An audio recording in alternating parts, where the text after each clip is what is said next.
Бишкектеги көмүрдүн тоннасын 3000 сомдон саткан кошумча кампалар ачылды. Бул тууралуу Бишкек шаардык мэриясынан билдиришти. Маалыматка караганда жалпы 7 жаңы кампа жана көмүр кампалар ачылган. Ошондой эле Казакстандын көмүрү 4,5 сом, ал эми Кара Кеченин көмүрү 3000 сомдон сатылууда. Дэн Сяопин көчөсүнүн 306-2А дарегинде жайгашкан. Мурманск көчөсү 1Б1 дарегинде Кара Кече кенинен ташылган көмүрдүн 1 тоннасын 3000 сомдон сата баштаган. Алар көп болуп, кезекте тургандардын саны 1000ден ашкан. Ленин району Мурманск көчөсү 59А, Ак жол 5 сары. Мурманск көчөсү 306Б. Бул кампаларда 3000 сомдон сатылууда. Октябрь району Төкөлдөс жана Аламүдүн базарынын аймагында. Свердлов району Достоевский көчөсү 1. Бул жакта шагыркүл 4500 сомдон сатылууда. Ал эми Кыргыз көмүр ишканасынын маалымат кызматынын билдирүүсүнө караганда, Кара Кечеден 2300 тонна көмүр Бишкекке жүктөлүп чыкты. Ал 3000 сомдон сатылмакчы. Мамлекеттик кызматкерлердин кыргыз тилин билүүсүнө талап коюлду. Бардык мамлекеттик жана муниципалдык кызматкерлер кыргыз тилин билүүгө милдеттендирилет. Мындай мыйзам долбоору коомдук талкууга чыгарылды. Аталган демилгени мамлекеттик тил жана тил саясаты боюнча улуттук комиссия сунуштады. Анда Кыргыз Республикасынын мамлекеттик тили жөнүндө конституциялык мыйзамдын жаңы редакциясы иштелип чыккан. Жаңы мыйзамдын 11 главасы мамлекеттик тилди билүү милдети деп аталат.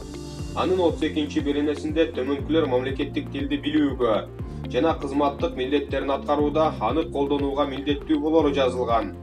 Жогорку кеңештин депутаттары, жергиликтүү кеңештин депутаттары, Улуттук банктын кызматкерлери, прокурорлор, адвокаттар, нотариустар жана башкалар. Белгилей кетсек, учурда иштеп жаткан мыйзам боюнча президент, жогорку кеңештин төрагасы, премьер-министр, жогорку соттун төрагасы жана конституциялык палатанын төрагасы гана мамлекеттик тилди билүүгө милдеттүү. КТРКдагы дебатта Жанар Акаев элге эмне деди? Эки жолу депутат болдум деп тажрыйбалуу адамдарды парламенттен четтетип коюу туура эмес. Бул тууралуу Альянс партиясынын тең төрагасы Жанар Акаев КТРКда өткөн теле дебат учурунда эки жолу эл өкүлү болгондор жогорку кеңешке кайра шайланып келбеши керек деген оппонентинин пикирине каршылык билдирди. Талапкерлерди эл шайлабай койсо эле келбей калат. Бул үчүн биз мыйзамды өзгөрттүк.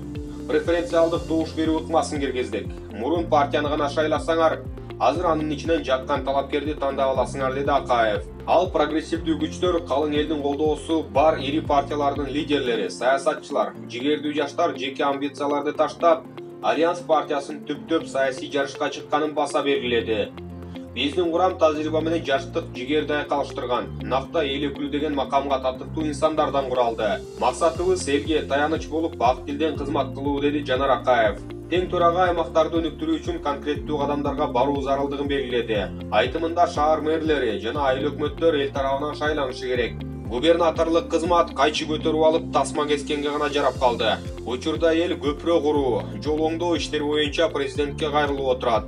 Аны жергиликтүү бийлик жасашы керек да. Андыктан келечекте мэрлерди, айыл өкмөттөрдү эл өзү шайлаш керек, деди ал. Талапкер Альянс партиясынын программасында экономика тармагын өнүктүрүүгө багытталган так жана реалдуу пландар бар экендигин, ага ылайык тынымсыз текшерүүлөргө тыюу салуу, салыктан бошотуу сыяктуу жеңилдиктер каралганын кошумчалады. Биз Альянс партиясы куру сөз, куру убададан алыспыз.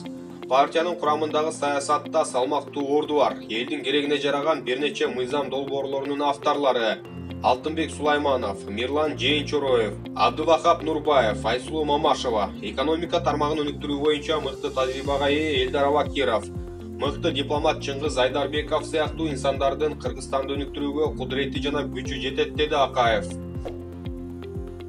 Саясат медиа каналына жазылып, күн сайын акыркы жаңылыктар менен кабардар болуп туруңуздар.